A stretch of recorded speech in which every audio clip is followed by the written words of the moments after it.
Di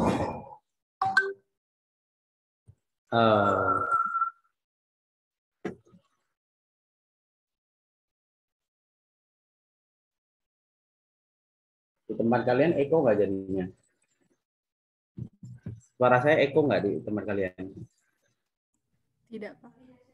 Enggak, Pak. Oke, Enggak, Pak. Oke.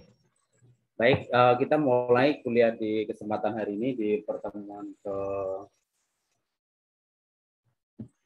ke-9 ya. Bentar, saya pennya ketinggalan.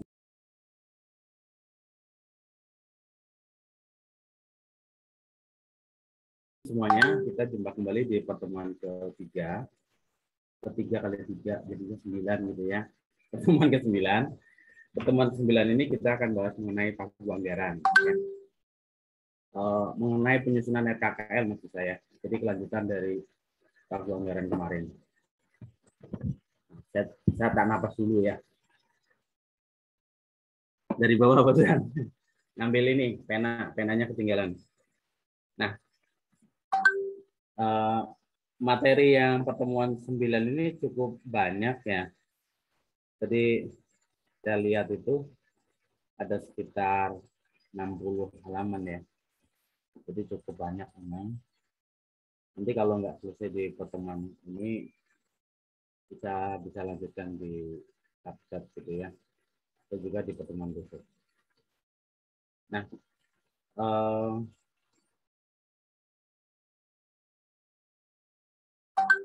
ini udah ada semua belum ya? Kan kita jumlahnya berapa orang?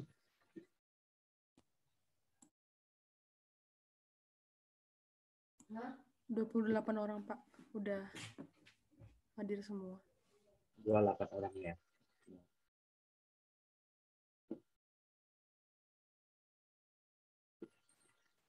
Ya 28 karena saya dua orang.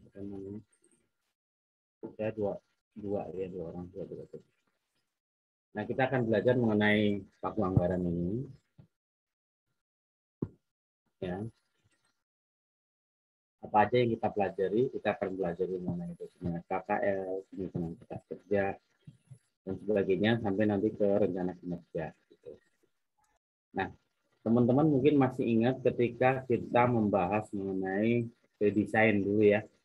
Ini cuma mengingatkan saja bahwa hasil redesign sistem penganggaran kita telah melakukan reformulasi untuk program, outcome, indikator outcome, kemudian output program dan sebagainya, sampai ke detail belanja. Nah, di dalam hasil redesign itu, kita melakukan simplifikasi program. Jadi kayak dulu di Kementerian Keuangan, kita punya 11 program dulu, gitu ya. Sekarang dengan redesign kita cuma punya 5. Gitu. Sehingga dengan jumlah unit eselon 1 yang jumlahnya sampai 11, sekarang kan ada 11. Itu satu program dilakukan oleh banyak unit eselon 1. Ya, misalnya ada program pengelolaan belanja, itu ya ada teman-teman CCA, ada di TB, kemudian ada di PK. Gitu. Satu program bisa 3 orang. Nah, informasi kinerja nanti untuk apa tuh namanya dalam nomenklatur anggaran itu diarahkan sebaiknya mengikuti pendekatan BST. Itu kalau kita lihat pada indikator kinerja. Anda pernah dengar istilah BST ya? Pernah dengar istilah BST kan? Saya pernah jelasin nggak di kelas ini? Kenapa ini ada perspektif stakeholder, customer? Dulu udah pernah belum kan itu? BPK gimana? Dulu udah pernah belum kita? Yang stakeholder perspektif itu ya, Pak? Pernah disinggung-singgung belum? Udah, Pak. Udah ya.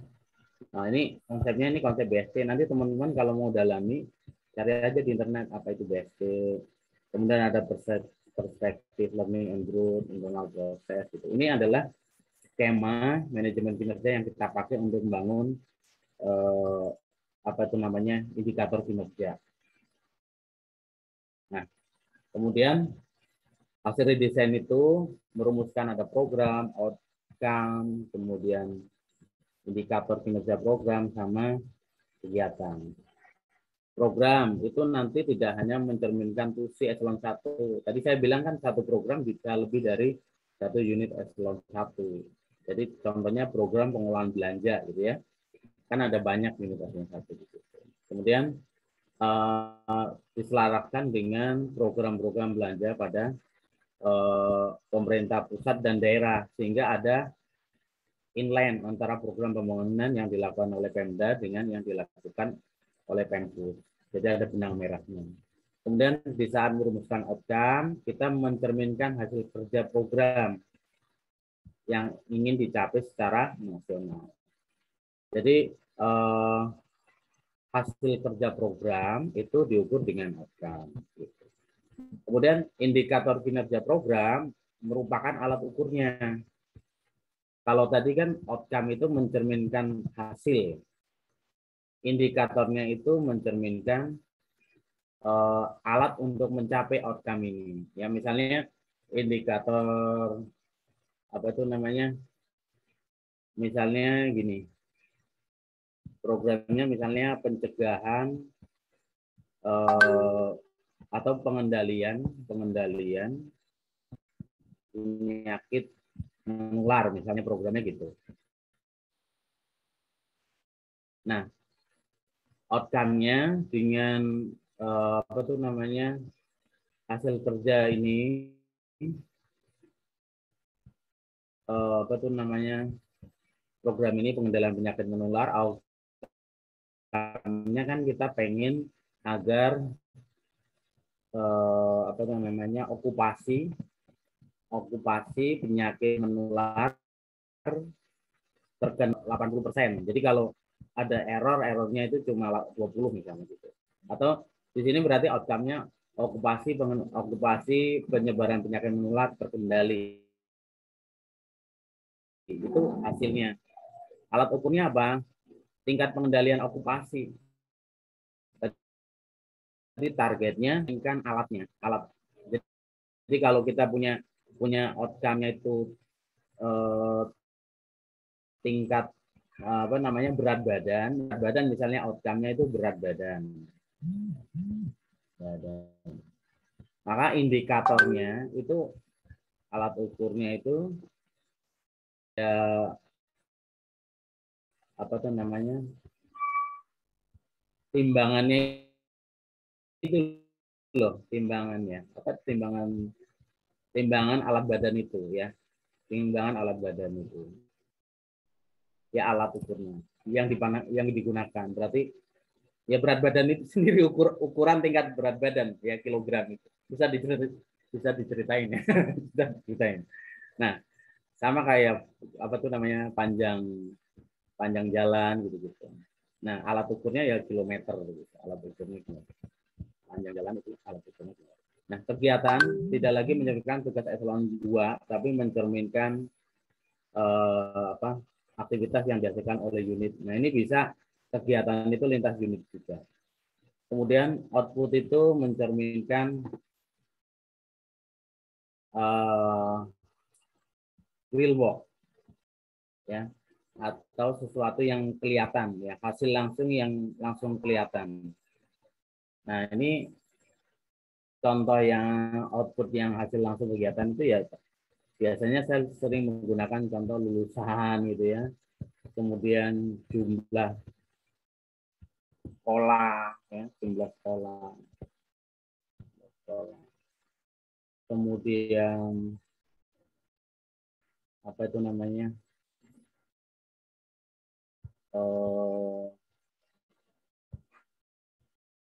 lulusan, jumlah sekolah, jumlah orang yang direhabilitasi, kemudian jumlah tenaga kerja terdidik gitu-gitu. Ya. Kemudian kita juga mengenal istilah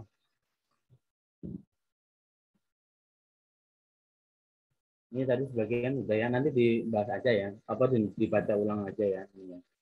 Ini cuma pengertian dari program, kemudian outcome, mengulang seperti yang tadi.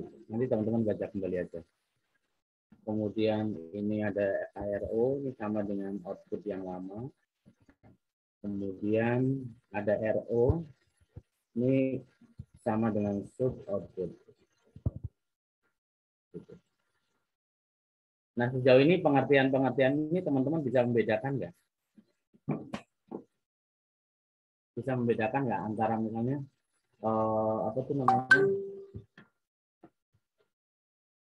definisi tadi. Misalnya kalau ini termasuk program atau kegiatan gitu, bisa bedain nggak? Hah? Ada yang Masih bingung sih, Pak. masih bingung? Misalnya gini ya, kita coba latihan. Nah, misalnya kita programnya apa? Programnya apa? Ini misalnya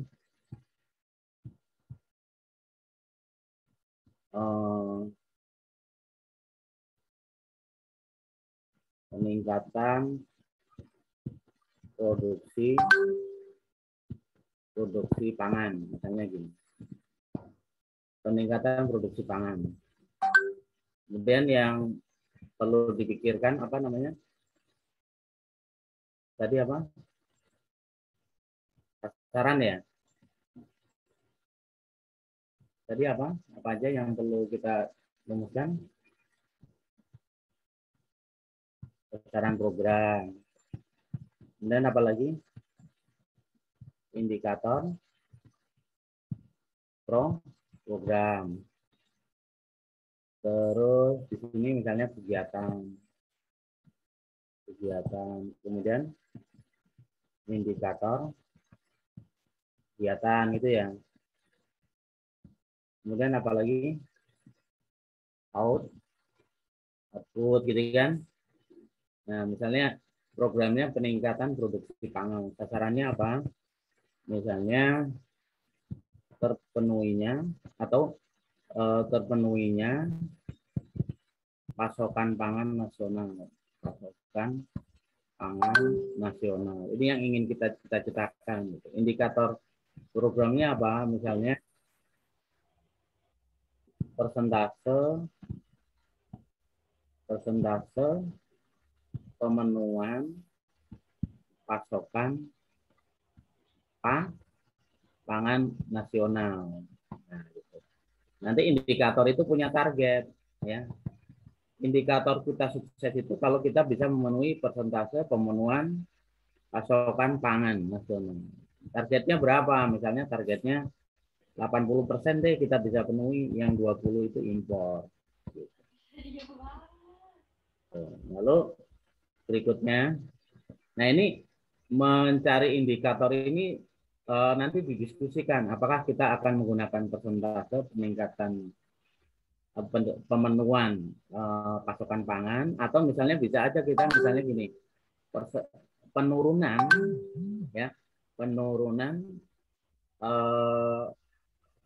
tingkat impor kan bisa aja dibalik, ya kan, dibalik bisa aja gitu. Kalau ini kan kita dari sisi dalam negeri, bisa aja kita ngomong penurunan tingkat impor pangan gitu. Nah, kegiatannya ini peningkatan produksi pangan, misalnya kegiatan pertama itu peningkatan pangan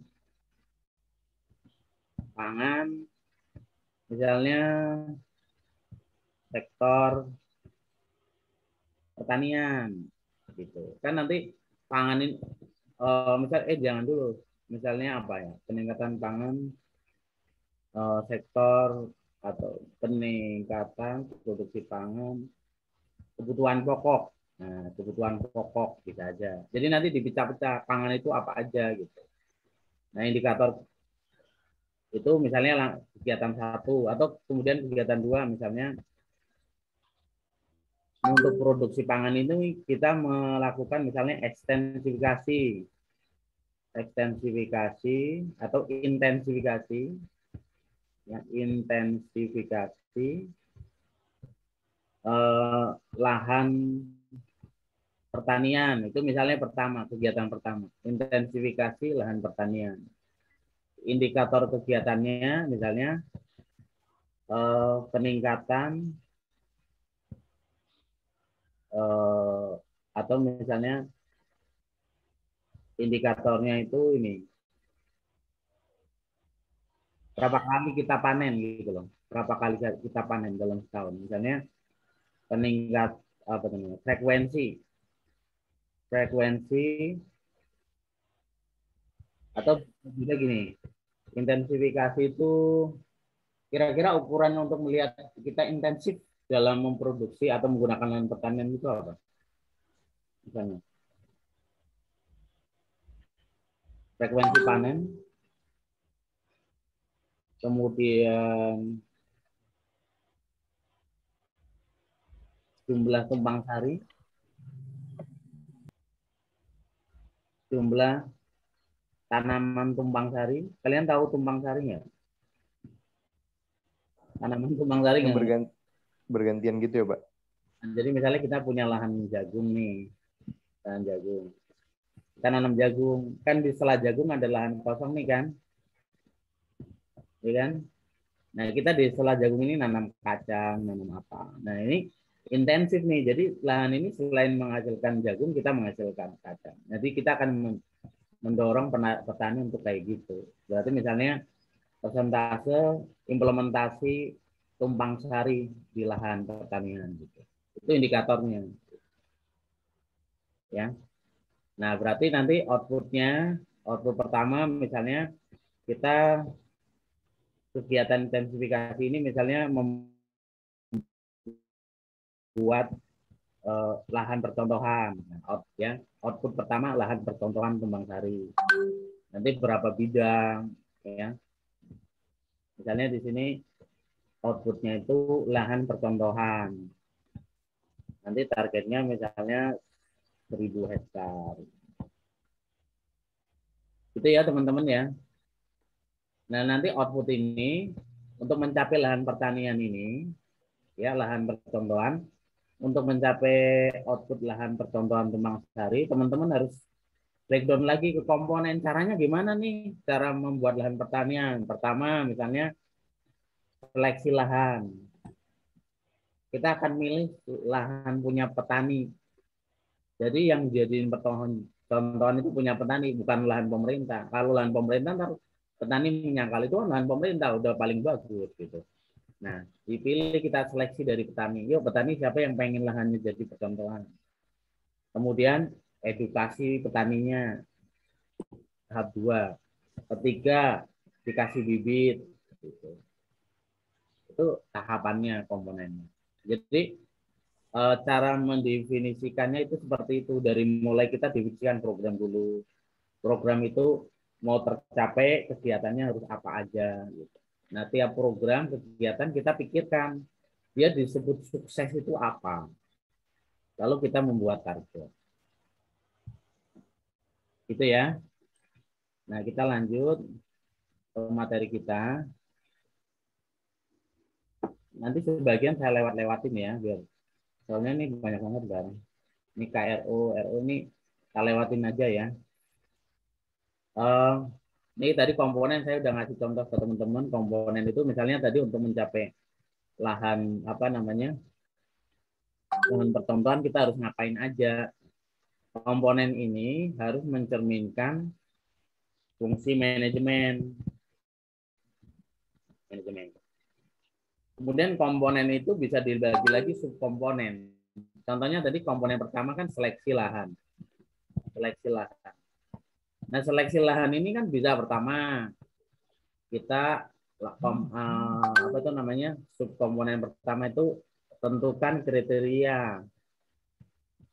Nah, ini subkomponen pertama penentuan kriteria.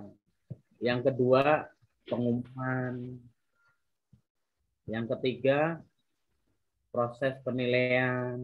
Keempat kemudian pengumuman dan penentuan lahan. Itu subkomponen ya. Jadi di breakdown terus. Kemudian nanti juga ada header kalau di dalam subkomponen ini nanti kita butuh sesuatu. Ya. Misalnya tadi penentuan ini apa? Penentuan kriteria. Penentuan kriteria itu melalui seminar. Kemudian FGD kan bisa pecah-pecah lagi kan? Itu nanti masuknya ke header. Ya. Kemudian ada akun, ada detail.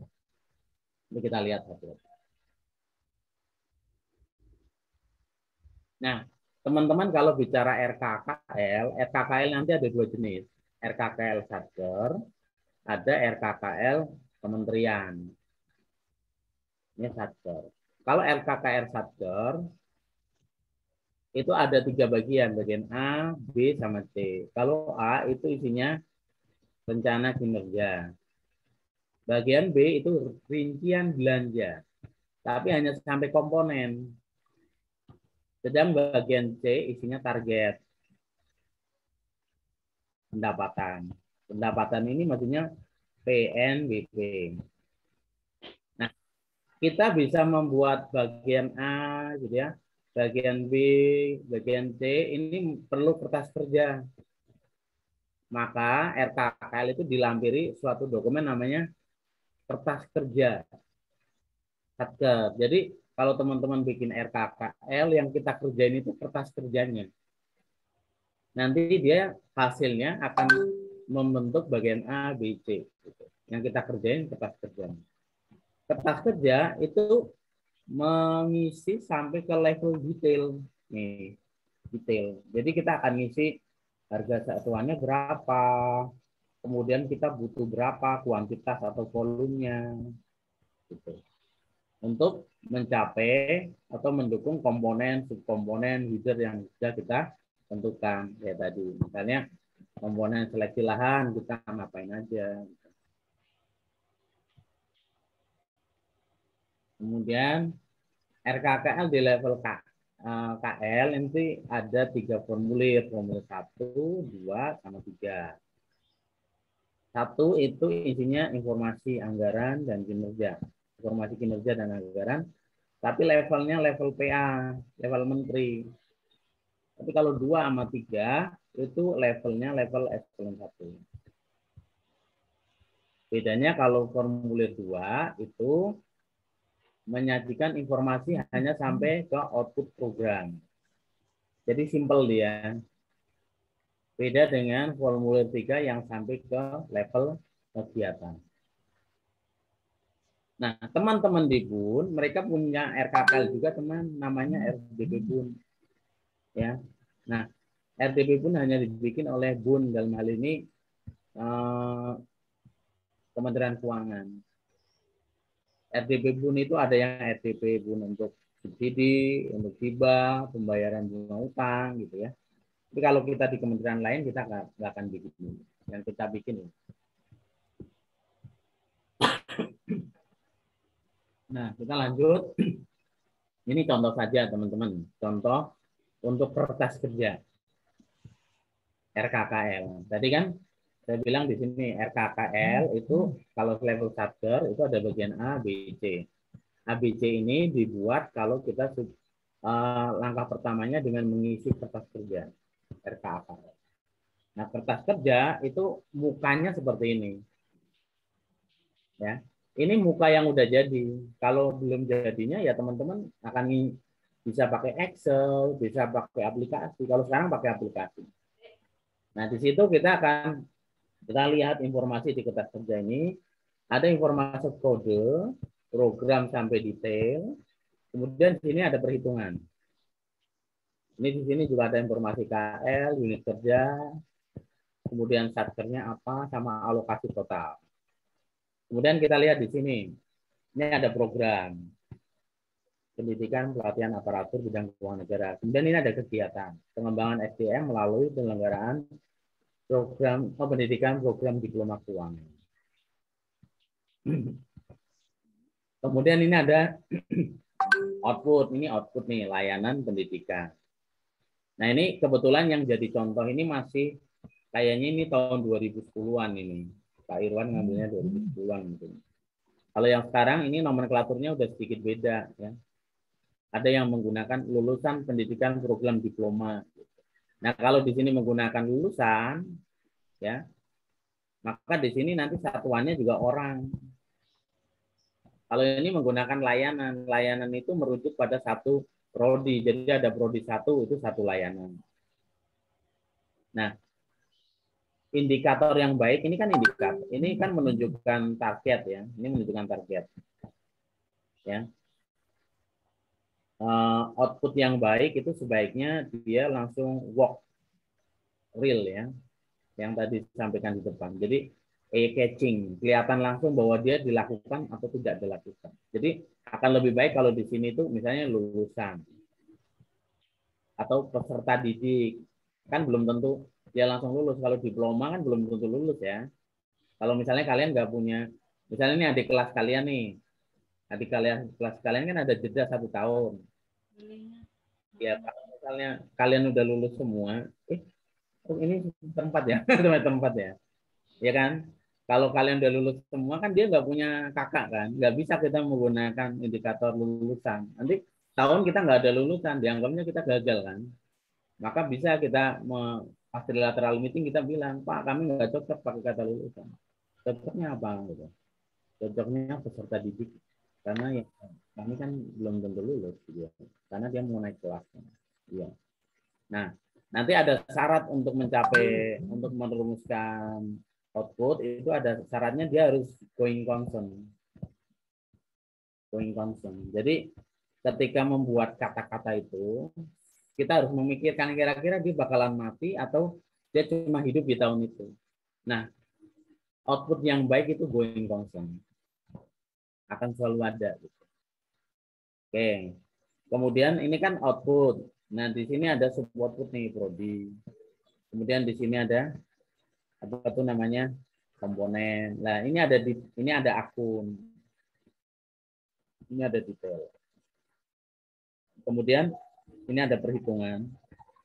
Perhitungan itu angkanya akan ketemu di sini. Ini 50, ini angka 50. Nah, kemudian volume ini ada satuannya. Satuannya itu biasanya singkatan dari sini. Misalnya orang kali frekuensi. Berarti di sini OF, orang frekuensi.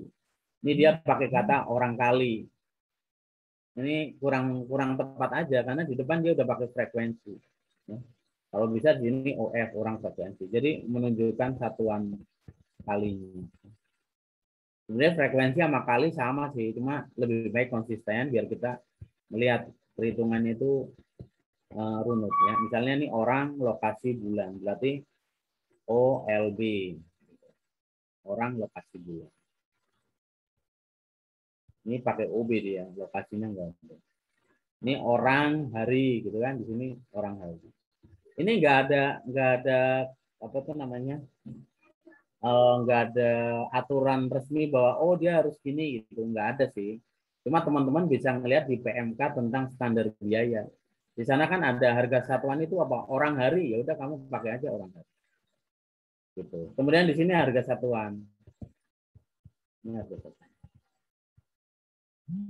Ya, baru ini volume kali harga satuan ketemunya di sini. Kemudian teman-teman lihat di sini, ini ada SD. SD itu apa tuh namanya? Sumber dana. Sumber dana itu kan nanti kita akan kenal ada. Kemarin kan di Paku Anggaran ada sumber dana rupiah murni pendamping gitu kan. Nah ini sumber dananya apa? Ini kebetulan rupiah murni. Nanti kalau pinjaman, dia di sini ada tulisannya PLN, pinjaman luar negeri. Pinjaman dalam negeri. Sumber dananya di sini. Kemudian di sini ada U, ini kepanjangan dari apa? U. Dulu waktu kalian belajar jenis komponen ada 2 apa? Utama ya, Pak. Utama sama satunya Pendukung. Pendukung. Gitu. Kemudian ini ada CP. CP itu apa? Cara penarikan. CP itu cara penarikan. Misalnya ini pinjaman luar negeri. Cara penarikannya apa? CP itu biasanya hanya muncul untuk pinjaman dan hibah luar negeri. Ya. Jadi misalnya cara penarikannya apa? Ada 4 cara. Nanti kalian belajar mungkin di pelaksanaan APBN ya. Itu antara lain misalnya menggunakan Rexsus, rekening khusus. Kalau kita pakai Rexsus, maka di sini tulisnya nanti RK. Berarti pinjaman luar negeri garing RK. Kemudian ini bagian A ya. RKKL si Satker. RKKL Satker bagian A itu isinya informasi kinerja. Tetapi informasi kinerja yang disampaikan itu mulainya level output ya, level output ini di sini nih. Layanan pendidikan level outputnya di sini. Kalau di program sama kegiatan itu kosong di sini. Ya. Kosong. Karena ini munculnya di Renja ya. Di sini kosong. Harusnya sih ada sih. Harusnya ada di sini misalnya nilai peningkatan kompetensi berapa. Ya, ini contoh di BPPK aja nih teman-teman. Ini ada program pendidikan pelatihan, indikatornya apa? Nilai peningkatan kompetensi. Ini yang lama ini ya. Kalau yang sekarang dia kata-katanya gini. Gap kompetensi indeks. Kalau sekarang gitu, kita pakai indikator kinerja programnya itu gap kompetensi indeks. GCI ya. Jadi misalnya kamu misalnya teman-teman mau jadi jurusita pajak. Jurusita pajak itu untuk jadi jurusita pajak kompetensinya minimal 8 untuk bidang perpajakan. Tapi ternyata pegawai kita baru 6 gitu. Nah, dengan pendidikan pelatihan kita pengennya apa itu namanya? Gapnya kan 2. Kita pengen turunin jadi 1 gitu. Nah, makanya orang-orang ini harus dididik. Jadi gap kompetensi indeks. Kalau dulu baru peningkatan kompetensi SDM. Ini contoh aja. Nah, kalau buat teman-teman yang prodi, ini persentase lulusan diklat Kemenku dengan predikat baik. Baik itu kan kalau di mahasiswa nilai 70 ya. Ingat, 70 atau berapa? Minimal baik itu kan B. B itu berapa ya kaliannya? Tahu nggak? 71, Pak. 71. Jadi kalau ada kalian nilainya di bawah 71, itu Pak Kepala Badan pasti dapat tegur dari Bu Menteri. Karena dia termonitor di sini, persentase lulusan dengan minimal baik. Kemudian B itu isinya apa? Rencana anggaran per komponen. Nih komponennya teman-teman lihat di sini. Persiapan, kegiatan, kuliah, studi, sama ujian. Nah, kalau kita perhatikan dia mengikuti siklus manajemen. Ya. Yang POAC itu planning, organizing, activating, controlling. POAC-nya, ya ini planningnya misalnya ini persiapan. Organizing-nya mungkin nggak kelihatan, nggak butuh biaya. Activating-nya itu mulai dari kegiatan ini gitu. Ya. Kemudian controlling-nya kadang bisa berbiaya, bisa tidak. Cuma misalnya rapat-rapat gitu. Kalau rapat-rapat paling keluarnya cuma apa itu namanya bayar makan atau bayar percetakan. Kalau sekarang online ini malah kadang nggak ngeluar biaya. Sekarang ini pemerintah lagi hemat-hematnya, ya, cuma boros di penanganan COVID. Ya. COVID. Saya ingat loh dulu waktu sebelum COVID, saya pernah bikin RAP untuk pelatihan offline itu dengan targetnya 3.700 itu kami butuh duit sampai berapa belas miliar gitu. Berapa belas miliar gitu, sekitar 18 miliar dulu. Ya. Nah kemarin misalnya kami menyelenggarain pelatihan itu untuk orang DKI itu pesertanya 800 orang. Itu biayanya cuma berapa puluh juta untuk bikin video, bikin modul doang. Sisanya kan running. Zoom gini murah. Ternyata pandemi ini memberikan pelajaran kita untuk bagaimana caranya berhemat. Ya kan? Sama dulu sebelum pandemi itu saya sering banget kakinya ini apa namanya, kaki saya itu sering pegel banget. Ya. Tapi selama pandemi nggak pernah pegel nih, udah 2 tahun kaki saya nggak pernah pegel. Artinya apa? Dulu sebelum pandemi itu kan saya sering jajan di dekat kampus gitu-gitu ya. Itu kolesterolnya naik, ya kolesterolnya naik. Tapi ketika sekarang udah pandemi, ya kan kita makannya di rumah terus ya. Di rumah terus kan berarti ya masakan dari istri, masakan keluarga gitu. Kan dia udah bisa memilah mana kolesterol tidak kolesterol. Bagi saya nggak pernah pegel nih udah 2 tahun. Jadi itu juga melatih kita hidup sehat. Ya. Terlepas dari banyak teman-teman kita yang sakit. Saya dapat limpahan beberapa kelas nih belajar di kelas saya karena dosennya lagi sakit. Malam ada kabar duka dari 2 dosen kita, ya, Bu Iin. Kalian diajar Bu Iin ya? Bu Iin, Kusnaini sama Bu Iin Indrawati. Suaminya meninggal malam dua-duanya Bu Iin suaminya meninggal malam. Tapi belum dapat kabar sakit apa gitu. Cuma baru dapat kabar itu. Kemudian bagian C itu isinya tentang rencana pendapatan. Contohnya nih punya saham sewa rumah, pendapatan sewa tanah, gedung, bangunan, sama jasa pendidikan. Nah teman-teman perhatikan ya, yang bisa masuk di sini itu adalah PNBP yang sudah ada tarifnya. Jadi kalau misalnya kalian bikin sekolah baru, kantor baru, terus ada lahan parkir kosong atau lahan untuk UMKM, lalu kalian bilang, oh ini bisa disewain ke UMKM gitu. Lalu kalian masukkan ke sini, itu nggak bisa. Ya harus ada PNBP-nya, tarif PNBP-nya dulu kita usulkan, baru nanti kalian bisa mentargetkan pendapatan. Karena kalau di Undang-Undang Dasar 45, kemudian di Undang-Undang APBN itu juga disebutkan kan, segala pungutan pada masyarakat, pada rakyat itu harus ada dasar hukumnya. Nggak boleh kita bikin tarif-tarif sendiri, ya harus ada dasar hukum. Dasar hukumnya bisa PP, bisa PMK. Kemudian kalau dia BLU, dia boleh pakai peraturan pimpinan pimpinan BLU. Kemudian kita lanjut ke format kementerian. Ini format kementerian.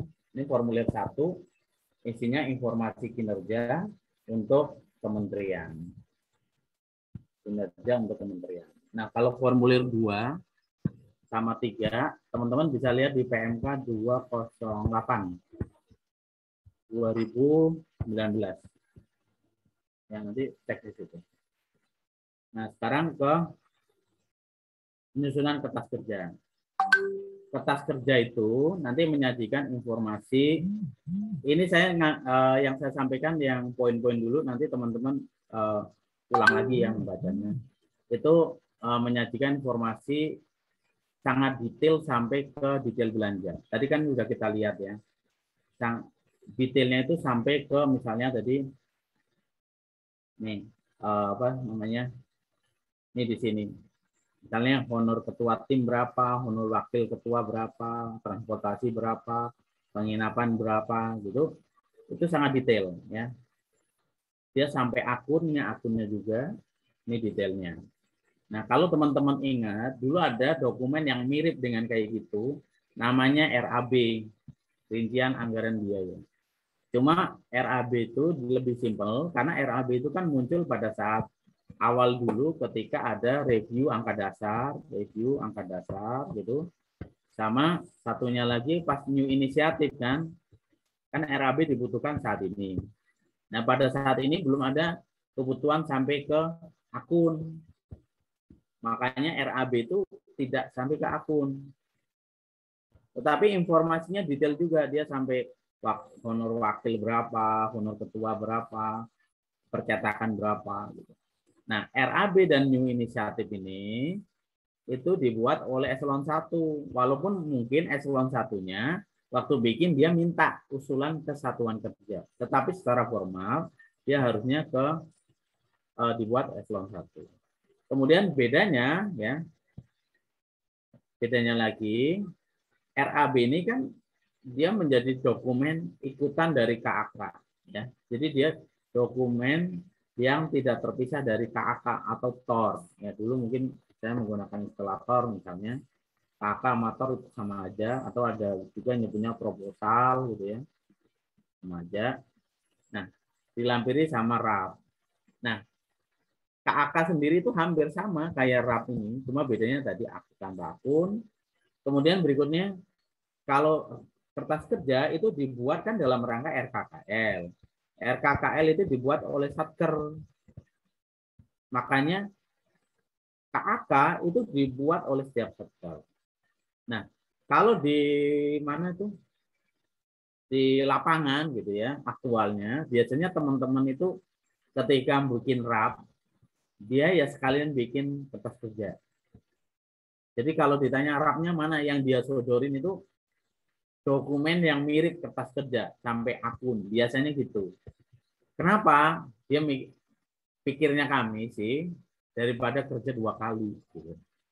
Jadi pada saat bikin new inisiatif, kami bikinnya sampai ke akun juga. Gitu. Karena nanti ketika dia sudah disepakati, disetujui untuk bikin RKKL, kita gampang. Kita nggak perlu melakukan mapping lagi mana akun-akun yang sesuai. Jadi kita udah punya data yang lebih lengkap, itu lebih gampang lagi. Mudah nggak maksud saya? Mudah ya? Jadi faktualnya di lapangan teman-teman bikin RAP itu pun sampai ke akun. Sama kayak kertas kerja. Kita lanjut. Nah ini saya kira saya lewatin aja. Dulu udah pernah ya, KAK, RAB, sama IGS. Nanti teman-teman baca lagi.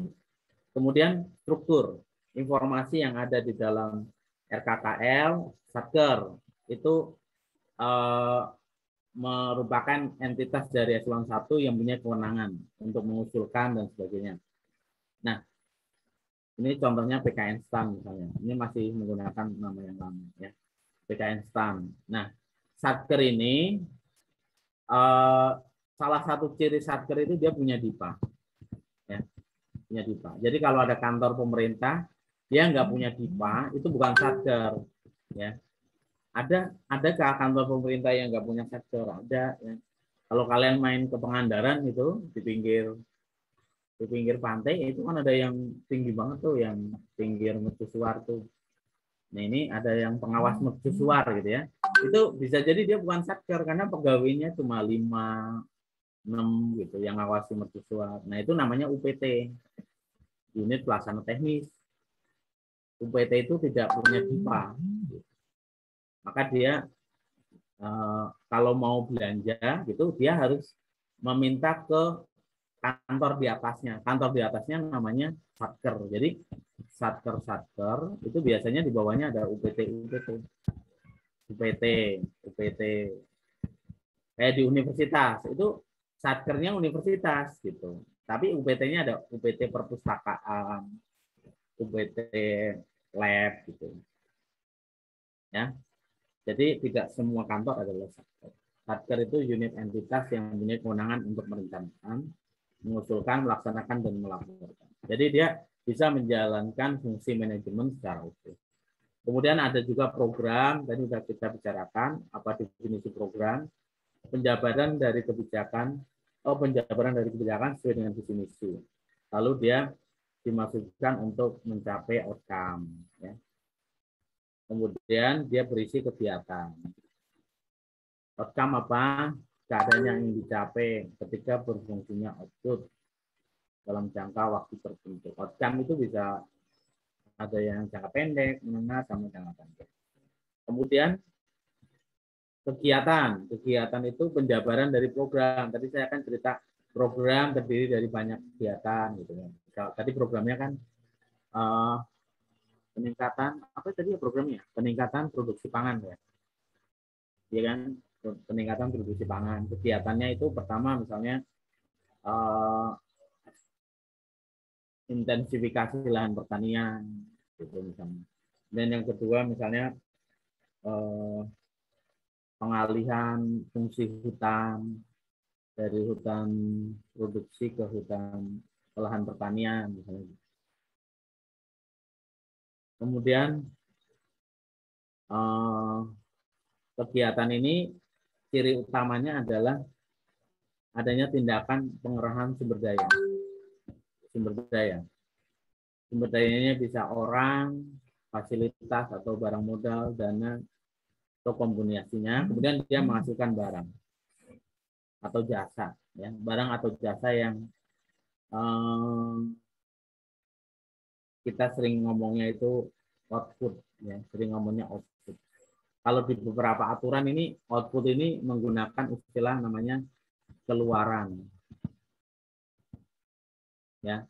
Kalau di beberapa peraturan literatur itu kalau ngomong output itu keluaran. Nah kalau ngomong outcome itu biasanya menggunakan kata hasil, gitu biasanya, ya. Kemudian output itu prestasi kerja barang jasa yang dihasilkan dari suatu kegiatan. Dia spesifik dan terukur berupa barang dan jasa. Ya. Itu teorinya. Karena ketika di lapangan kalian susah untuk mendefinisikan tuh. Misalnya kalian, nih contohnya nih, kantornya sekretariat DPR. Menurut kalian apa tuh output dia? Sekretariat DPR itu outputnya apa menurut kalian?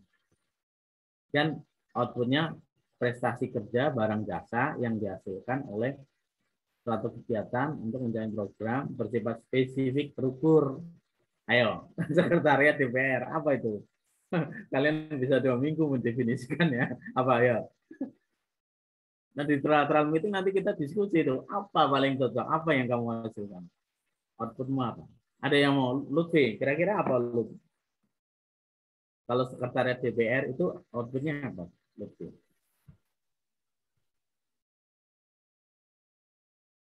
Masih termute Lutfi.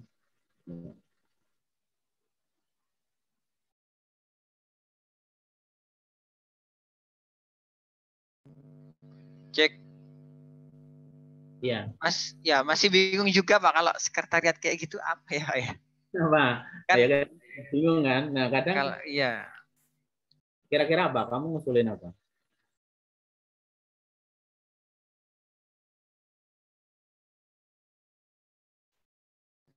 Kayak dokumen-dokumen gitu mungkin Pak outputnya sekretariat gitu.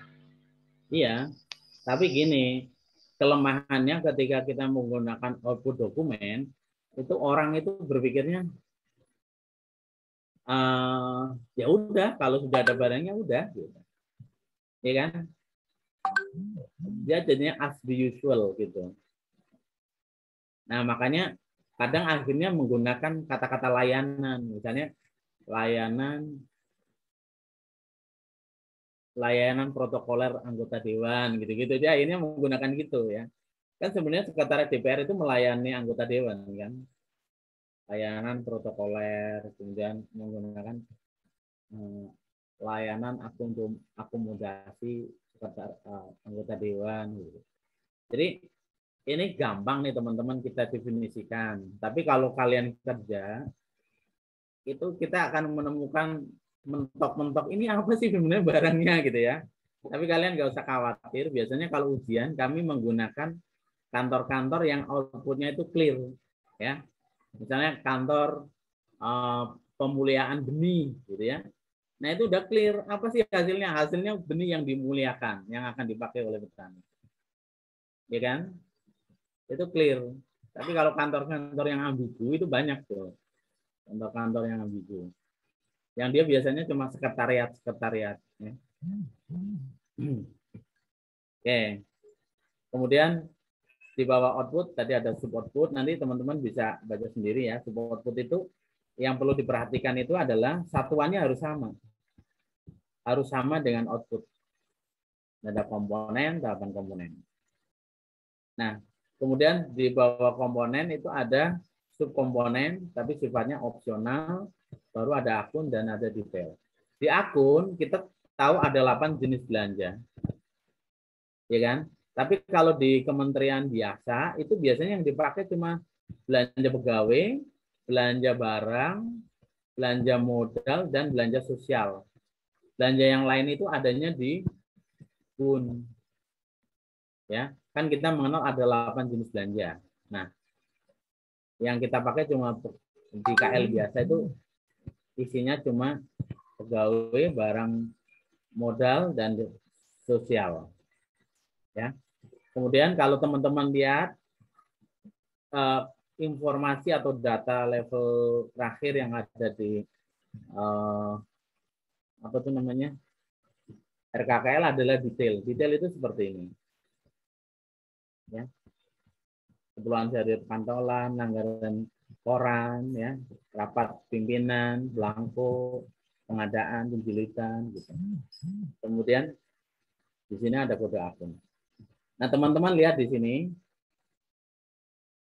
apa tuh namanya? Ini ada volume satuan, kemudian harga satuan. Ini ada beberapa yang dia di tahun dibulankan. Jadi 12 bulan kali segini. Bisa ya Pak, bisa beberapa item yang udah diatur di standar biaya bisa kayak gini. Karena terlalu rigid kalau kita ngitung berapa sih cetak belangko dan fakturat kantor dalam setahun. Itu terlalu rigid, akhirnya kita menggunakan input harga satuan. Nanti saya tunjukin harga satuan itu kayak apa. Karena akan lebih banyak yang sifatnya urgent dibandingkan kita mikirin penggandaan fotokopi kayak gini. Kita langsung ngacu ke harga satuan itu. Ya. Kemudian ini dari beberapa keperluan perkantoran, mungkin sekarang ini udah jarang banget nih langganan koran dan majalah. Sudah jarang yang membeli ya kantor pemerintah. Terutama yang kantor pemerintah terjangkau internet ini udah jarang. Karena kita bisa beli apa tuh namanya masing-masing pribadi udah bisa punya sendiri lah nonton di apa namanya di laptop juga di gadget di iPad gitu. Kemudian teman-teman juga akan mengenal istilah bagan akun standar. Bagan akun standar itu nanti isinya mengenai kodifikasi atas nomenklatur atau klasifikasi yang digunakan di dalam APBN, termasuk belanja negara. Nah, di dalam belanja negara nanti ada pemisahan menurut fungsi. Menurut fungsi itu membagi misalnya ada bagian anggaran 1, bagian anggaran, kemudian ada unit, kemudian ada satker. Makanya kalian kenal kode satker tadi kan. Fungsi nanti membagi menjadi 11 fungsi. Jenis belanja ini bagi ke 8 jenis belanja. Nah, kemarin kan kita udah bahas tuh yang fungsi tagging kan ada fungsi kesehatan, fungsi apa pendidikan yang dilakukan tagging. Itu 2 dari apa namanya 3 fungsi yang dimaksud dalam klasifikasi. Nah, kita lanjutkan. Nah, salah satu kode bagan akun standar itu berkaitan dengan biaya. Dengan belanja. Ya. Belanja sendiri ya menurut bagan akun itu akan dibagi menjadi 8 jenis tadi. Nah, nanti 8 jenis tadi dia akan dipecah-pecah lagi ke dalam banyak rekening atau banyak akun. Banyak rekening atau banyak akun. Ya. Kalau teman-teman akuntansi menyebut bagian akun standar itu pakai istilah COA ya. Chart of account ya. COA, chart of account. Rekening kalau kita bahasa Indonesianya rekening ya.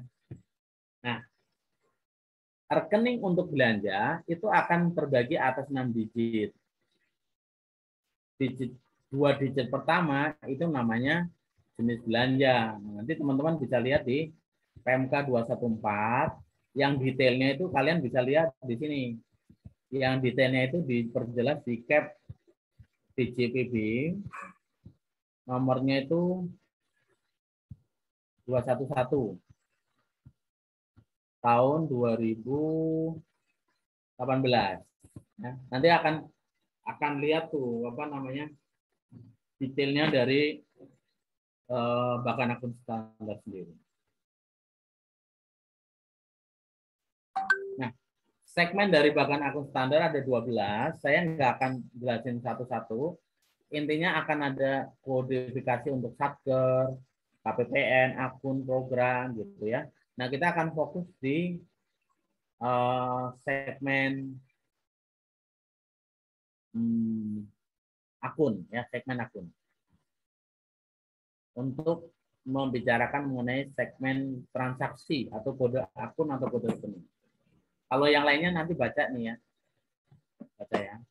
Nah, kemudian untuk belanja, tadi kan dia dibagi menjadi 6 digit. Kalau teman-teman lihat di cap 211, belanja itu banyak banget ya.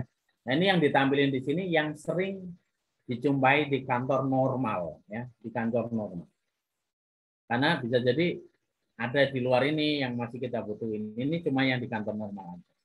Contohnya ini untuk belanja pegawai ya. Ini ada 6 digit. 2 digit pertama itu menunjukkan jenis belanja kan. Ini kodenya 51 semua. Artinya ini belanja pegawai semua. 51. Kemudian di sini yang kelompok sini ini 2 digit pertama terus ya, 2 digit pertama itu 52, itu artinya dia jenis belanja barang. Kalau tadi 51 belanja pegawai. Kemudian kita lihat di sini 53 itu belanja modal. Gitu. Belanja pegawai itu dari gaji pokok, tunjangan suami, istri, anak, gitu, struktural. Ini kalau kalian kerja, gaji pokok, dapat tunjangan anak, tunjangan istri ini kecil banget, dia cuma berapa persen gitu. Paling cuma berapa ratus ribu. Ya. Tapi kalian jangan jahat ya, misalnya istrinya dikasih cuma 300.000, kan tunjanganmu cuma 300.000 gitu, nggak bisa, kasihan banget ya, tunjangannya cuma 300.000, enggak. Itu uang keluarga ya. Kemudian tunjangan struktural, kalau misalnya kalian nanti jadi eselon 4, eselon 3 itu ada tunjangan struktural. Fungsional, kalau kalian jadi pejabat fungsional, misalnya jadi bendahara, jadi fungsional pengelola APBN itu ada tunjangan. Kemudian tunjangan bayar pajak. Jadi setiap bulan kan kita kena gaji, kena pajak. Pajaknya dibayar lagi sama pemerintah. Jadi sebenarnya kita nggak bayar pajak karena kita ada tunjangan PPh. Kemudian tunjangan beras, kemahalan. Ini buat kalian yang nanti penempatannya di daerah yang terpencil dan dia indeks kemahalannya tinggi, nanti ada tunjangan kemahalan PNS. Ya. Misalnya kita kerja di Kementerian Keuangan juga bisa, gitu ya. Kementerian Kumham, misalnya kalian kerja di Kumham, ditempatkan di ini misalnya Kabupaten Pegunungan di Yapen, Pegunungan Yapen di Papua. Di situ bisa misalnya harga kebutuhan pokok itu 200% dari harga normal. Nah, nanti dikasih tunjangan kemahalan. Kemudian ada tunjangan lauk pauk PNS. Kemudian kalau yang sini, teman-teman lihat untuk keperluan perkantoran, ini kan ada kode seperti ini.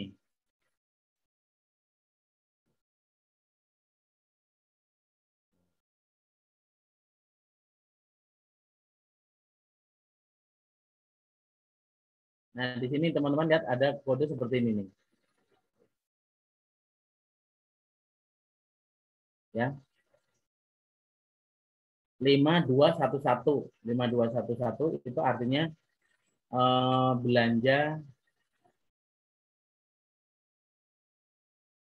apa tuh namanya?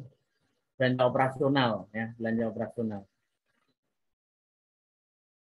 Belanja operasional kantor ini 5211.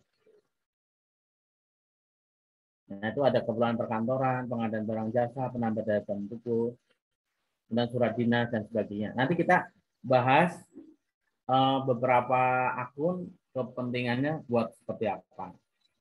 Kemudian ini belanja sosial ya. Belanja sosial itu kemungkinan ada di KL tapi hanya KL tertentu ya, KL tertentu. Kemudian jadi kalau satker normal ya cuma belanja pegawai, modal sama barang. Nah, kita lihat beberapa akun tadi, kalau kita peras lagi gitu ya, itu sebenarnya akun-akun yang paling modusnya atau sering muncul gitu ya, ya akun-akun ini ya. Tadi kan udah kita peras nih dari banyak akun yang ada di bagian akun standar. Ini yang muncul di KL umumnya. Tapi kalau kita mau peras lagi, akun-akun ini yang paling sering dipakai di setiap kantor. Nanti kita bahas satu-satu ya. Mulai dari keperluan perkantoran sampai belanja modal. Nah, dulu kami kalau mau lulus D3 KPN ya, dulu ada ujian namanya ujian kompre. Ujian kompre itu kita berdiri di depan kelas, nanti ada 3 sampai 7 dosen yang menguji. Ya, setiap dosen nanti kasih pertanyaan tuh 10. Kalau kita bisa jawab 7 dari 10, nanti kita dinyatakan lulus gitu ya. Nah dulu tiba-tiba kita lagi berdiri nih takut ya. Ditanya, Dani 524 112 itu akun apa gitu langsung kling gitu ya. Nah, dulu kita itu kalau mau jadi kompres stres banget ya. Karena kita ngapalinnya kayak gini. Dani 522 141 apa gitu kan. Belanja sewa apa gitu. Oke, benar satu gitu. Sekarang udah nggak ada kayak gitu ya. Karena dulu kita memang harus hafal. Ya dulu kita harus hafal. Karena dulu kan nggak ada bantuan komputer untuk kerja. Maksudnya komputer itu udah ada tapi dia masih barang langka kan saat itu. Saya masih ingat SMA itu saya masih belajar DOS. Kalian tahu nggak DOS? Terus saya SMA-nya itu tahun 2000 loh. DOS itu apa ya? Dulu Word-nya itu pakai ini, pakai apa namanya? Aku lupa saya namanya. Pokoknya jadul lah. Terus, nah kita akan belajar per akun ya, per akun. Ini ada akun belanja keperluan perkantoran. Belanja keperluan perkantoran itu dipakai untuk apa? Untuk membiayai kebutuhan sehari-hari, keperluan sehari-hari kantor, untuk menunjang operasional kantor. Nah, disebut operasional kantor itu ketika kantor belum bekerja menjalankan tugas. Jadi dia cuma yang penting kantor kita itu beroperasi dulu deh. Operasi itu dalam arti tidak terbengkalai. Misalnya kita bisa bayar gaji, kita bisa bayar apa itu namanya cleaning service, sapam gitu ya. Dan dia tidak menghasilkan barang persediaan. Tidak dalam rangka kita mengisi gudang gitu. Nah, itu ada 3 hal yang akan dibayar dari akun ini. Pertama, biaya yang terkait dengan jumlah. Artinya menentukannya itu ada range jumlah pegawai. Contohnya biaya makan atau minum untuk rapat. Nanti di standar biaya, nanti saya kasih lihat contoh PMK standar biaya. Itu misalnya ada kantor, kalau pegawainya 1 sampai 40 itu 1 tahun untuk rapatnya berapa rupiah gitu. Itu udah ada diatur gitu ya.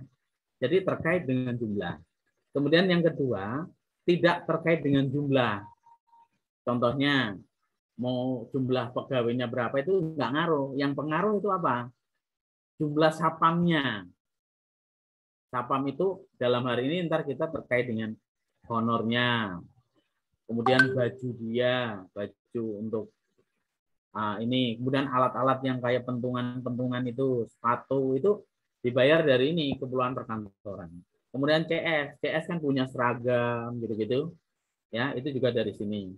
Supir, tenaga lepas, yang kontraktual.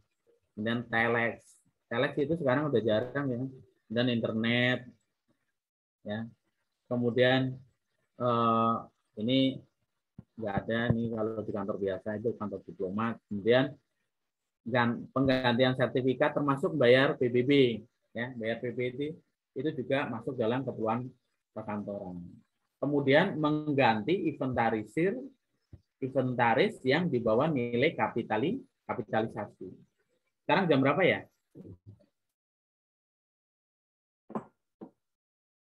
Saya 8.50 Pak.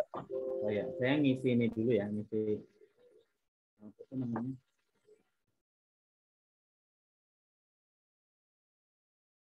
Ini jumlah mahasiswa kita berapa? 28 orang, Pak. 28 Pak. Oh, 28. Oke.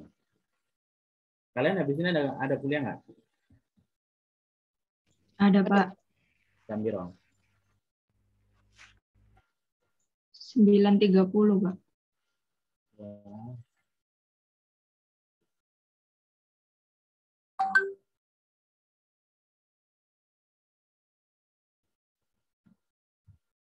ditanyakan monggo.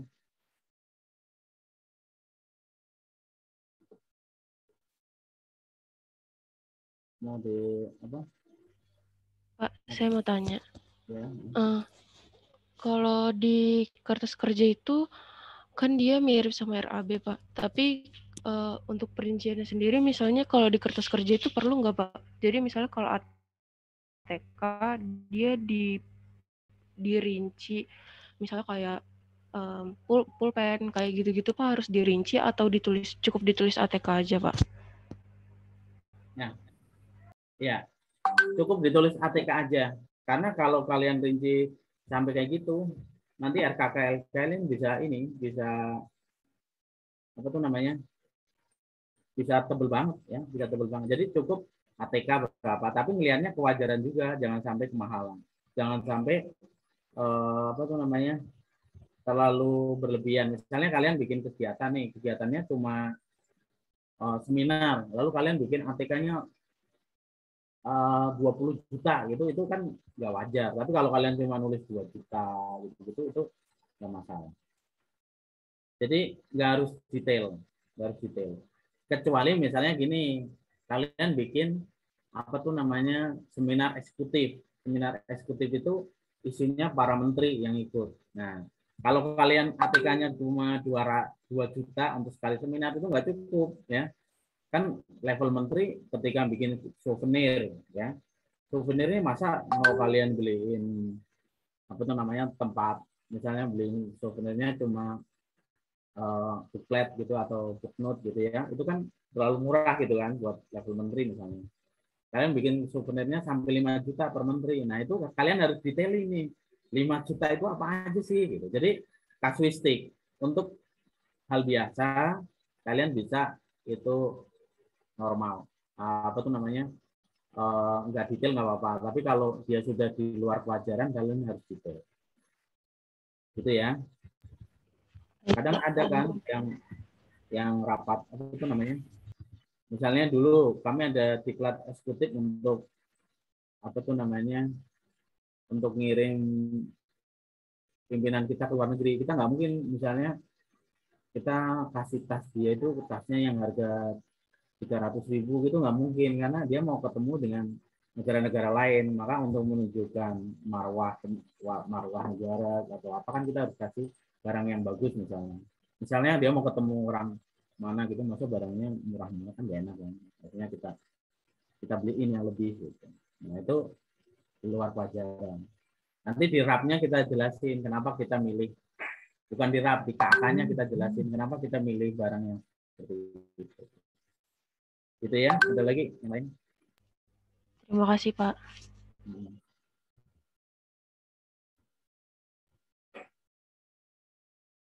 Ada lagi teman-teman? Saya izin bertanya, Pak. Boleh. Itu Pak terkait sumber dana. Itu kan ada macam-macam ya Pak. Contohnya sumber dana yang berasal dari penerimaan negara bukan pajak. Nah, terus ada juga sumber dana yang berasal dari BLU, Pak. Ya. Nah, itu bedanya apa ya, Pak? Kan kadang ada juga tuh BLU yang dia juga mungut PNBP juga gitu, Pak. Contohnya PPKN STAN. Nah, itu bedanya apa, Pak? Ya, boleh. Nanti saya jelasin. Yang lain ada lagi? Mau nanya Pak, selama pandemi ini kan ada kan kayak untuk pegawai, untuk dosen dan guru-guru itu dikasih kuota gitu kan Pak, ataupun untuk mahasiswa STAN lah kan dikasih subsidi kuota sama kampus. Nah itu untuk belanja masuk ke belanja apa ya Pak? Soalnya kan baru tuh adanya.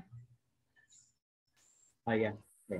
Terus yang lain? Ini sambil saya ngerjain nanti biar saya jawab sekaligus. Pak, izin bertanya Pak. Kalau misalnya nih ada seminar di PKN STAN, terus di itu narasumbernya ngambilnya dari Kementerian Keuangan, itu kan Pak, kalau tidak salah itu kan nggak dikasih honor ya Pak, gratis. Itu kalau di kertas kerjanya perlu dicantumin Pak atau enggak kayak gitu? Oke, bagus nih pertanyaannya bagus.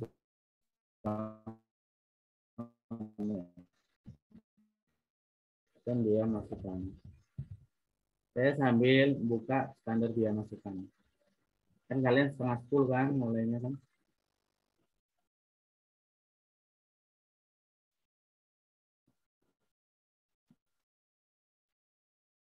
Nanti mata kuliah, materi yang belum selesai nanti kalian baca-baca ya, biar besok lebih cepat. Nah, saya jelasin ke PNBP. Kan duit kita itu sebenarnya semuanya dikumpulin dari pajak. Ya. Mayoritas ini pajak, mayoritas. Kemudian ada juga PNBP, penerimaan negara bukan pajak. PNBP itu dikumpulin oleh kementerian. Nah, kementerian yang bisa ngumpulin PNBP, ini terutama PNBP yang fungsional ya. Fungsional itu artinya terkait dengan layanan. Misalnya saya layanannya pendidikan, dari SPP, dari apa gitu ya. Saya layanannya di bidang kesehatan, berarti dari poli jalan, poli rawat gitu ya, itu PNBP. Selain fungsional kan ada PNBP umum ya. Umum itu yang tidak terkait dengan layanan. Misalnya kita menjual aset kita yang udah bobrok, itu kan dapat duit juga kan. Tapi ada aturannya. Nah, KL yang mendapatkan PNBP fungsional itu bisa minta izin. Minta izin ke Menq untuk memakai. Contohnya misalnya aku rumah sakit. Misalnya aku rumah sakit ya, RS. Saya bilang, Pak, saya setahun bisa ngumpulin 30 miliar. Tolong dong diizinin saya untuk membeli obat-obat dan alat-alat. Nah, membeli obat-obat dan alat-alat. Itu misalnya 20 miliar. Itu waktu pembahasan RKKL dibahas. Akhirnya disepakati dia. Waktu kita akan menyusun pagu-pagu indikatif itu, disepakati misalnya, oke, kamu boleh 20 miliar. Nah, nanti ada izin dari menteri, izin menteri keuangan. Lalu angka 20 ini kategorinya masuk PNBP biasa. PNBP biasa. Artinya orang itu harus ngumpulin dulu, dapat 20, dapat di atas dapat sesuai dengan target, misalnya targetnya 30, baru dia dapat izin pakai 20. Jadi kumpulin dulu, baru izin. Baru bisa make gitu ya, baru bisa make, dan bisa makainya itu setelah lapor. Jadi harus lapor dulu, duit 20 ini masuk ke rekening kas negara dulu, baru PNBP normal. Tapi kalau yang kayak gini ternyata menimbulkan masalah. Kenapa? Dia harus store dulu, kemudian dia harus membuat laporan dulu. Kan lama nih. Sedangkan rumah sakit itu orang yang sakit udah berdatangan, masa nunggu yang kayak gitu kelamaan. Makanya ada pilihan kedua, pakai BLU. Kalau pakai BLU, status organisasinya ditetapkan pakai BLU, maka dia dari awal udah ketahuan bahwa dia BLU. Oleh karena itu semua uang yang masuk ke dia bisa langsung dipakai. Nanti setiap triwulanan ada pengesahan. Jadi pas pengesahan itu dia tinggal ngomong sama Menteri Keuangan, dalam ini KPPN, saya udah ngumpulin duit nih 10 miliar, tapi duitnya udah saya pakai. Itu bedanya ya. Kalau BLU bisa langsung pakai, dia hanya lapor sudah terima dan dia guna. Dia lapor, dia setor ke rekening kas negara. Kalau izinnya sudah ada, izinnya bisa di awal, bisa setelah dia lapor, dia baru boleh pakai. Karena lebih baik menguntungkan yang BLU. Gitu ya. Pak, kenapa sih semua satker nggak jadi BLU saja? Karena ada beberapa kantor yang dia itu PNBP nggak kontinu. PNBP-nya nggak kontinu. Kalau dijadiin BLU, nanti dia malah rugi sendiri. Contohnya gini, misalnya kalau BLU ini kan kontinu, tiap hari ada orang sakit, orang apa gitu kan, pelayanannya ada terus. Ada kantor yang dia mungkin potensi PNBP-nya itu hanya 5 tahun sekali, 4 tahun sekali. Nah kalau kayak gitu kan nggak efisien kalau jadi BLI. Makanya dia jadi satker penerima PNBP normal. Itu ya, bisa dipahami bedanya. Bisa Pak, makasih Pak. Oke. Kemudian yang kedua tadi pertanyaannya apalagi?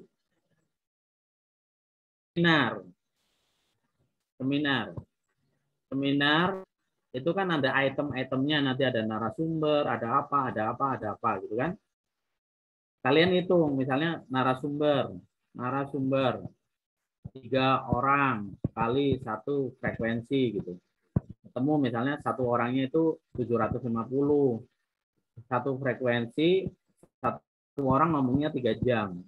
Berarti kali 3 jam. Nah, pada saat kalian bikin anggaran ini kan bisa jadi kalian belum tahu ya yang datang itu yang mau jadi narasumber orang Kemenku atau bukan gitu. Kalian anggarin aja nggak apa-apa. Kalian anggarin aja, tetap misalnya 750 kali 1 100 ya. Oh 2.250.000. Ternyata pas seminar kalian dapat narasumbernya orang Kemenku. Di Kemenku ada aturan kalau dia jadi narasumber di internal Kemenku nggak dibayar. Berarti ini nggak usah dibayar Pak. Ya udah nggak usah dibayar nggak apa-apa. Terus duitnya sisa dong Pak. Duitnya gimana? Duitnya tidak akan terrealisasi.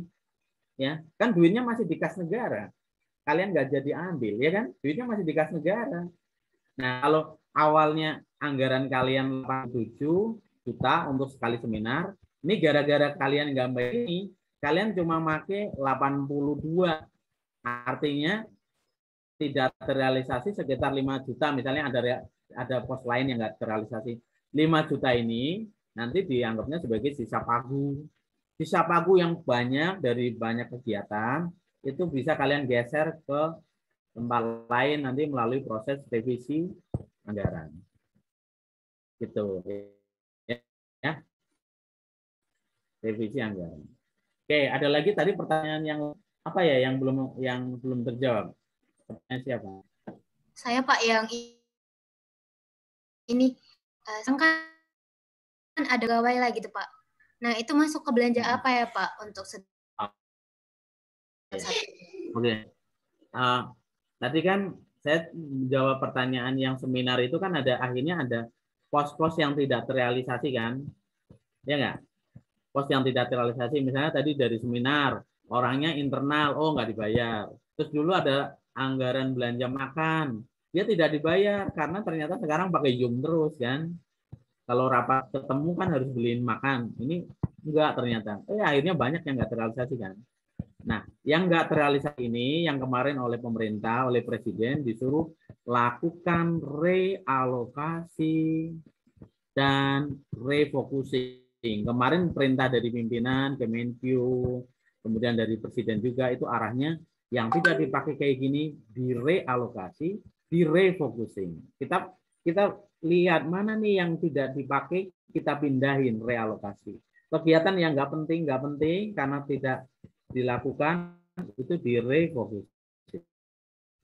Akhirnya ketemu sejumlah ini akan dipakai untuk tadi ngisi beliin pulsa, membeliin APD, macam-macam gitu kan. Nah, nanti misalnya beli APD, APD-nya mau langsung dipakai ya Pak? Iya, itu bisa masuk ke belanja bahan. Ini saya belum jelasin karena di belakang ada jenis-jenis belanja, misalnya belanja bahan. Pak, kemudian ini mau duitnya yang sisa mau buat apa? Buat beli pulsa. Oh, beli pulsanya itu dalam rangka apa Pak? Pendidikan. Oh, berarti belanja barang non operasional pendidikan. Kemudian Pak, yang ini anor terkait dengan kan dokter-dokter karena lembur kita harus bayar kan? Itu juga harus itu. Nah, kemarin selain refocusing dan alokasi ini, pemerintah juga bikin kode khusus, bahkan standar khusus untuk menampung belanja. Kodenya apa? Belanja bahan dalam rangka apa? Kodenya apa? Itu sudah ada. Pemerintah sudah nyediain. Kenapa? karena kita pengen menarik banyak pelajaran dari pandemi ini. Jadi kita nanti bisa punya data, kalau pandemi ini, biaya-biaya yang harus dikeluarin itu untuk apa aja. Misalnya untuk menyediakan tenaga kesehatan itu berapa profilnya. Untuk APD itu berapa. Untuk membuat pos-pos penanganan itu berapa. Membantu rakyat terkait dengan penurunan ekonomi itu berapa. Itu dibikin kode-kode sendiri. Ini bagus pertanyaan Rebecca. Nanti kalau kalian PKL, kalian bisa meneliti nih ya. Jadi penanganan di bidang kesehatan itu memakan anggaran COVID itu berapa, pos-posnya apa aja. Itu bisa kalian tulis tuh, bagus tuh. Jadi banyak pelajaran dari situ. Bahwa untuk pandemi ini loh yang harus kita sediakan. Ya, siapa yang tertarik nulis itu bagus tuh. Nanti waktu kan ini kita udah jalan 2 tahun ya.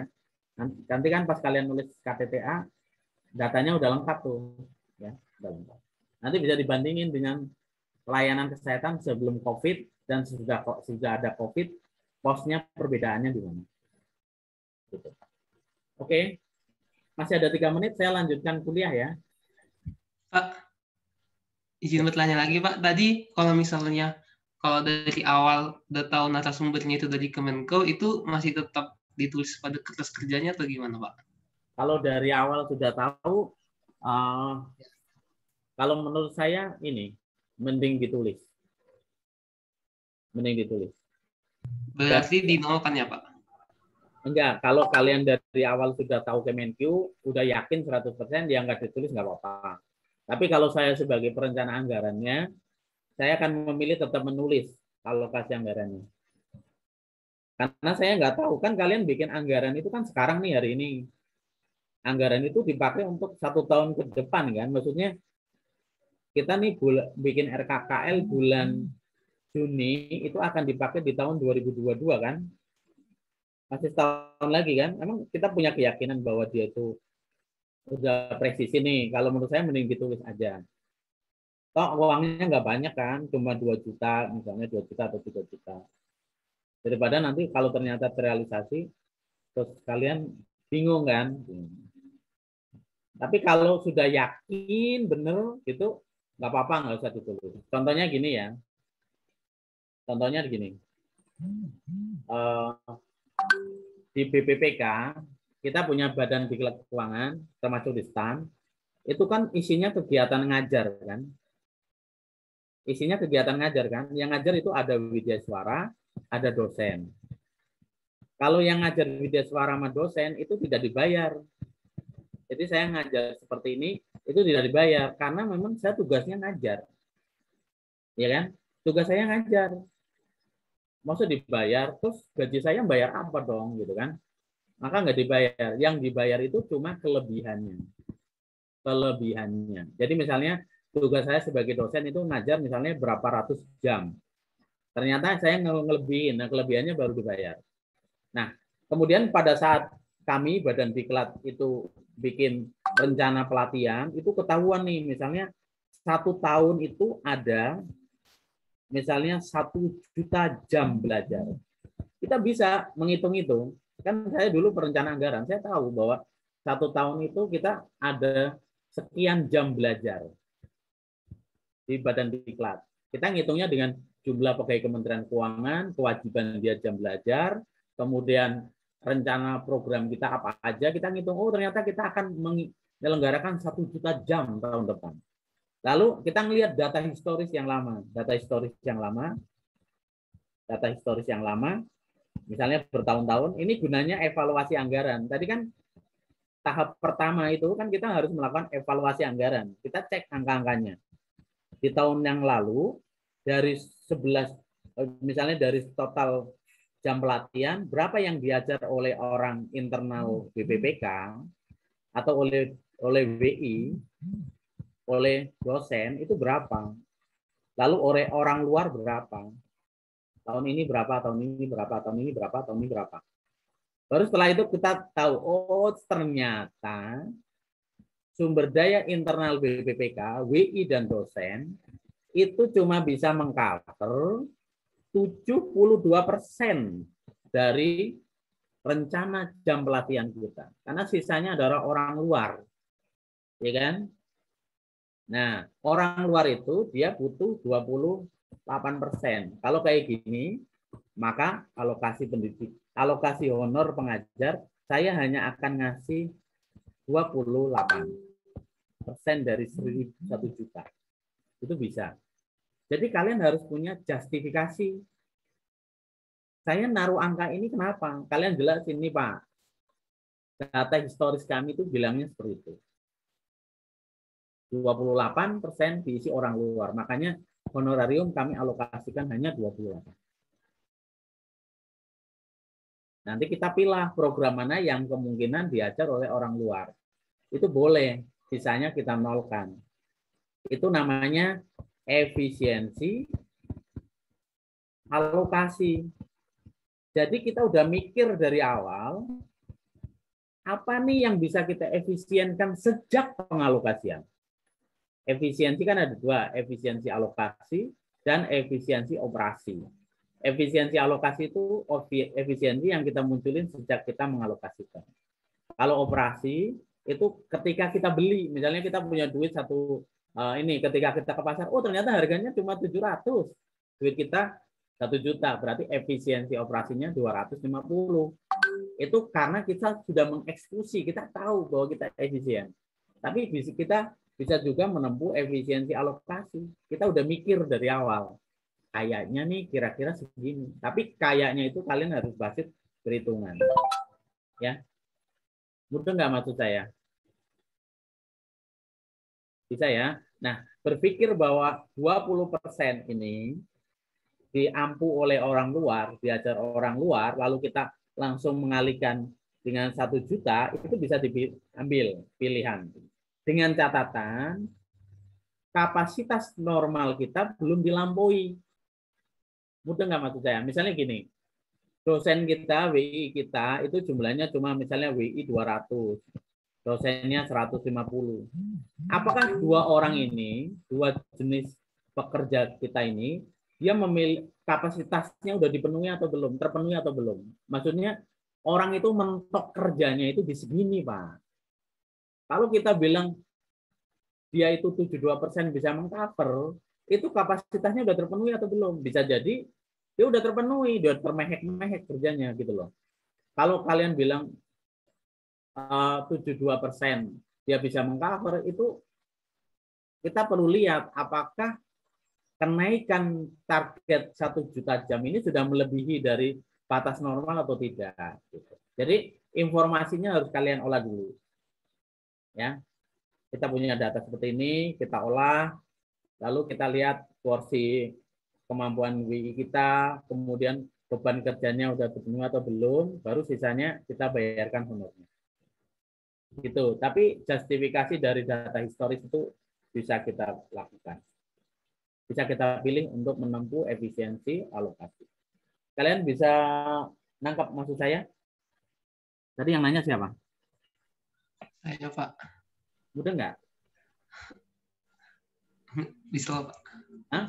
Nggak, kalau belum ngomong aja, nanti saya ulang. Ini ya ulangi. Bisa, Pak, bisa. Bisa ya. Jadi, terima kasih, Pak. Oke, ya. Ada lagi yang lain? Pak, saya ingin bertanya. Boleh. Yang sumber dana pakai pinjaman luar negeri atau dalam negeri itu kegiatannya harus seperti apa ya, Pak? Jadi syarat dari masing-masing kedua sumber dana tersebut gitu, Pak. Nah,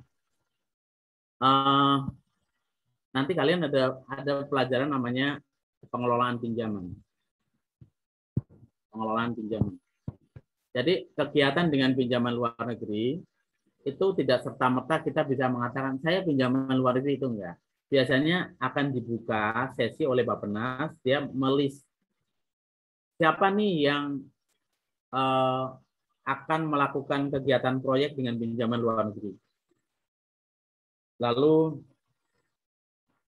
proyek itu semuanya akan masuk dalam list namanya daftar rencana proyek DRPP HLM, daftar rencana proyek pemerintah berpinjaman luar negeri. LN. Daftar rencana proyek berpinjaman luar negeri, berpinjaman dan hibah luar negeri. Ini baru daftar, biasanya kita ngomongnya dia dokumennya namanya Green Book. Ya. Green Book itu sama Bappenas dikumpulin lalu dibahas, termasuk juga dibahas di DPR, ya, DPR.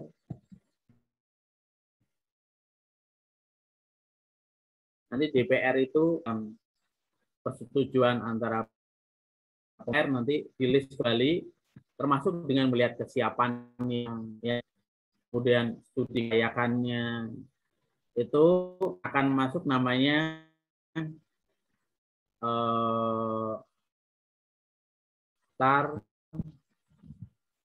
rencananya itu hilang, jadi dia lebih pasti nama dokumennya saya lupa ya, tapi kita sering nyebutnya sebagai Blue, ya, Blue Book. Blue Book itu buku biru pinjaman luar negeri. Kemudian diproses lagi ketanganan antara kita pemerintah Indonesia dengan mereka, dengan lender, dengan orang yang ngasih pinjam dalam suatu dokumen namanya loan agreement, atau kita sering nyebutnya NPPHLN. NPHLN ini yang dikelola oleh teman-teman di DJPPR. Jadi kegiatannya harus ada loan agreement-nya dulu sebelum masuk RKKL.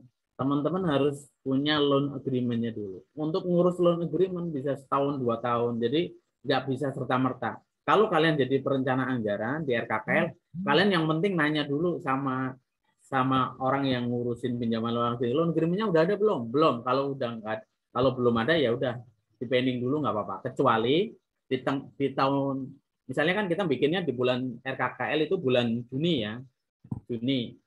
Lalu ada informasi bahwa Oktober loan agreement-nya itu mau ditandatangani. Nah kalian udah bisa masuk tuh. Bisa masukin dalam RKKL, nanti loan agreement-nya nomor registernya dikosongin dulu. Kan kalau kalian kegiatannya berpinjaman luar negeri, nanti di aplikasi RKKL itu ditanya nomor pinjamannya berapa. Ya, ini kan loan agreement atau naskah pinjaman luar negerinya nanti ada nomornya. Nanti ditanya nomor rekening, nomor loan agreement-nya itu berapa. Itu ya.